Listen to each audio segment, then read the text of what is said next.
2012년 7월 25일 웨키티 시간입니다. C.S. 루이스의 글 중에 이런 것이 있습니다. 당신이 그리스도인이 되려고 생각한다면 경고하건대 당신의 두뇌를 비롯해 모든 것을 쏟아 부어야 할 그 무엇을 시작하고 있음을 잊지 말라. 그리스도인이 되는데 특별한 교육이 필요 없는 이유는 기독교가 교육 그 자체이기 때문이다. 오늘 하나님의 말씀을 배워가는, 또 그 말씀을 통해서 우리의 지식이 자라가는, 하나님을 아는 지식이 자라가는 그런 하루가 됐으면 좋겠습니다. 우리가 함께 들은 찬양은 내 마음이라는 찬양입니다.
기뻐하네 내 맘이 구원을 인하여 노래하네 예수.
기도하겠습니다.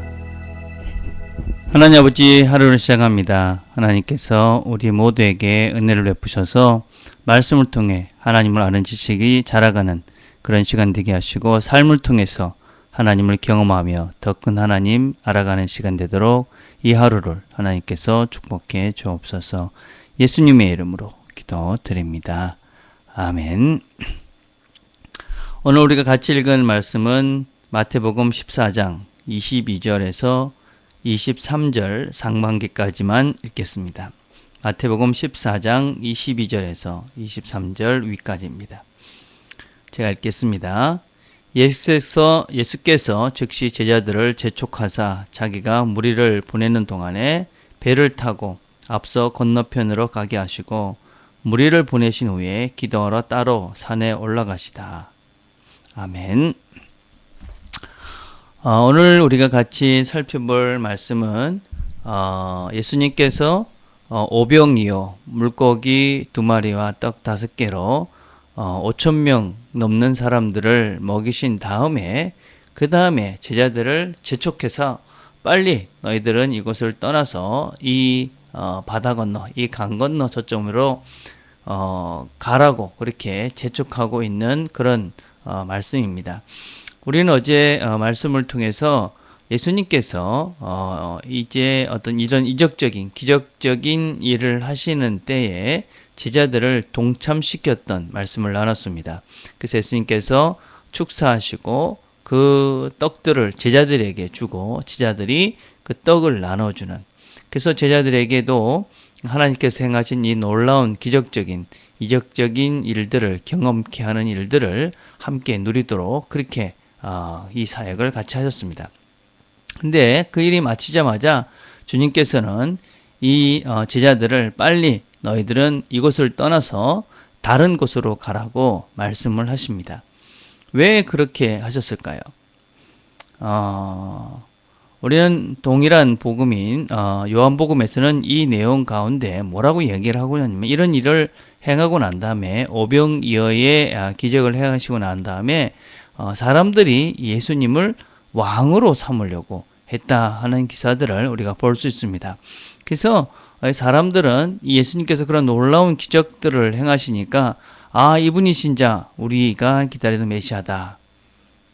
그러면서 그 예수님을 왕으로 삼으려고 했습니다. 그들이 생각했던 이런 그 기적을 통해서 그들이 알게 된 것은 무엇입니까?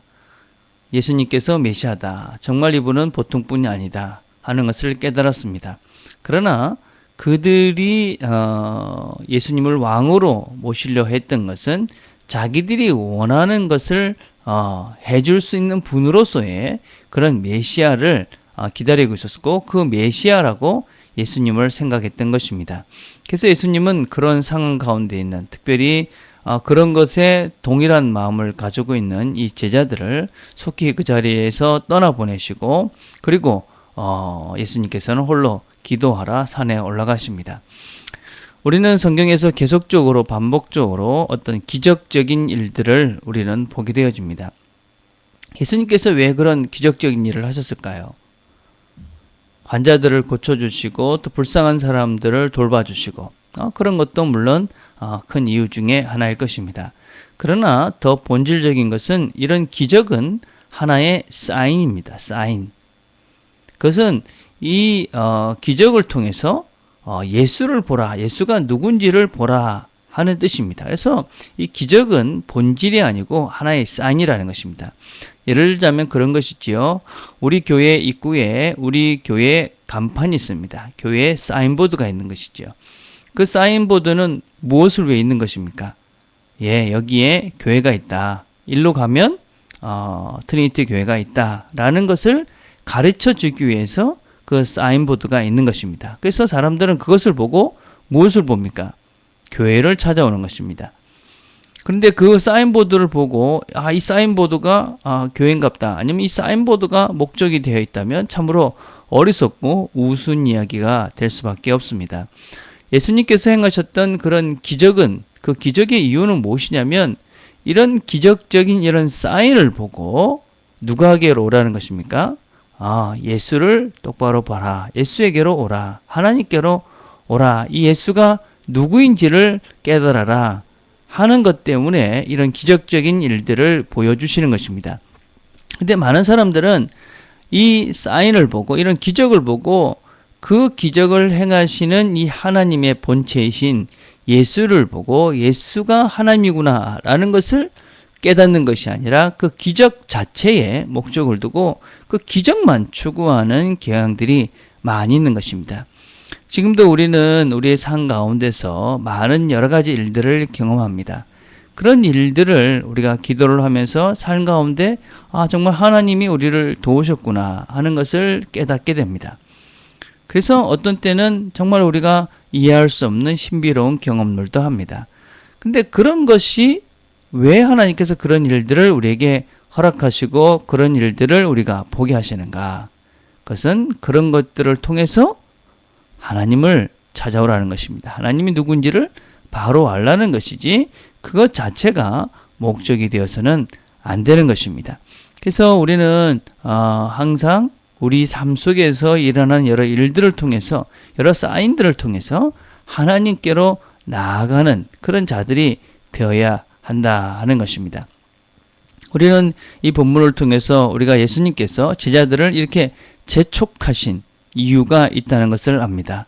사람은 사실은 금방 어떤 상황에 함몰되어져서 자기도 모르는 사이에 그 본질을 잃어버리고 그 드러난 현상에 우리 자신들을 내놓고 그래서 거기에 그냥 휘둘려 살아가는 경향들이 종종 있습니다. 그래서 주님께서는 그런 제자들을 속히 그 자리를 떠나게 해서 그래서 그런 잘못된 생각 속에 더 이상 휘말리지 않도록 하셨습니다. 마찬가지입니다. 우리도 어떤 면에서는 하나님을 믿고 어떤 하나님께서 행하시는 일들을 보면서 그 일들 자체에 머물러서 하나님을 바라보지 못하는 경향들이 생길 수 있다는 것입니다. 어떤 면에서 하나님께서 우리에게 은혜를 주십니다. 그래서 은혜를 통해서 참 놀라운 하나님이 우리와 함께 하신다는 것을 경험하는데 그냥 그것에만 머물러 있게 되면 하나님이 베풀어 주신 그런 은혜에 이 땅에서 누리는 그 풍성함이나 뭐 병고침이나 뭐 그런 자체만 머물러 있게 되어지면 우리는 하나님께서 우리에게 베풀어 주신 본질적인 그 하나님을 알라고 보여주셨던 것들을 놓칠 수 있게 된다는 것입니다. 우리는 또 본문을 통해서 그렇게 제자들을 보내고 예수님은 홀로 기도하러 가셨습니다. 이런 오병이요, 이 놀라운 일들을 행하시고 난 다음에 그리고 사람들이 예수님을 왕으로 삼으려는 그때에 예수님께서는 왜 홀로 기도하러 가셨을까요?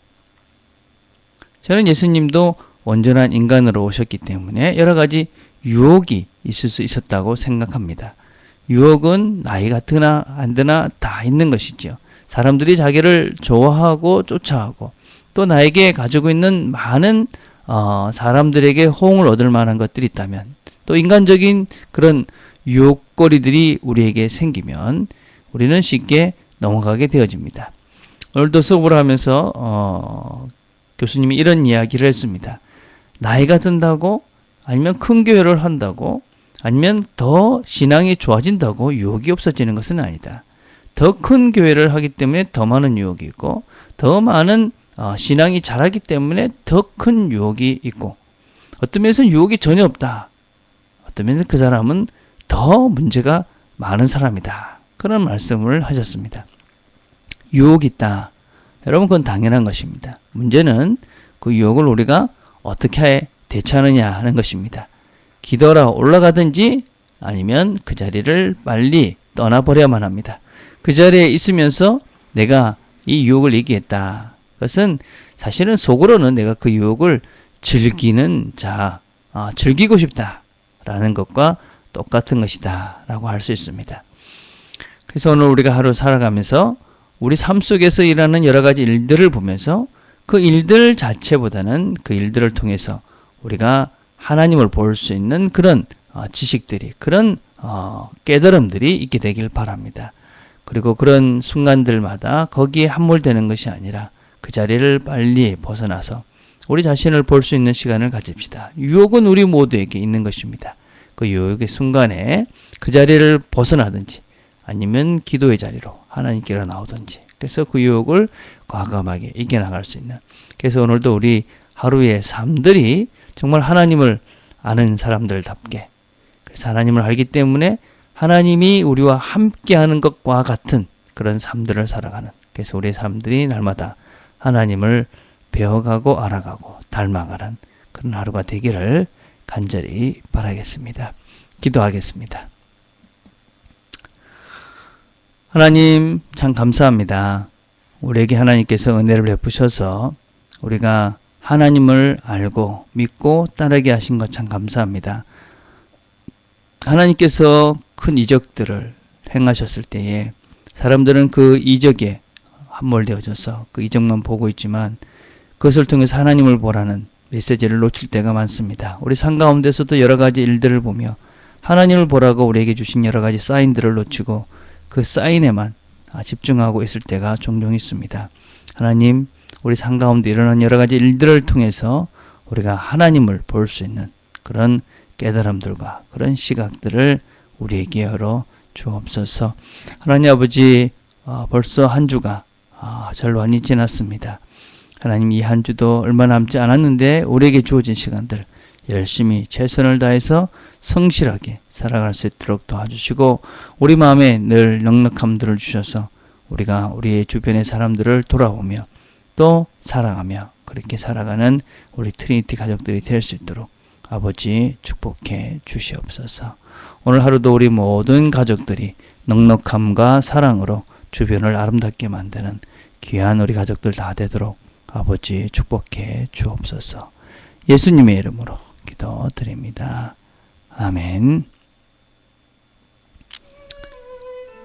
오늘은 우리가 우리 주변에 있는 사람들 중에 예수를 잘 모르는 사람들 생각하며 기도합시다. 여러분의 가족들 중에 하나님을 모르는 사람이 있다면 그 가족을 위해서 기도합시다. 또 여러분의 사랑하는 사람들 중에 신앙을 잃고 방황하는 사람도 있다면 그 사람들을 생각하며 기도합시다. 또 우리 트리니티 가족들 중에 신앙의 첫걸음들을 시작했던 지체들 생각하시면서 우리가 기도하며 중보하며 나갔으면 좋겠습니다. 개인적으로 기도하는 시간들을 갖겠습니다.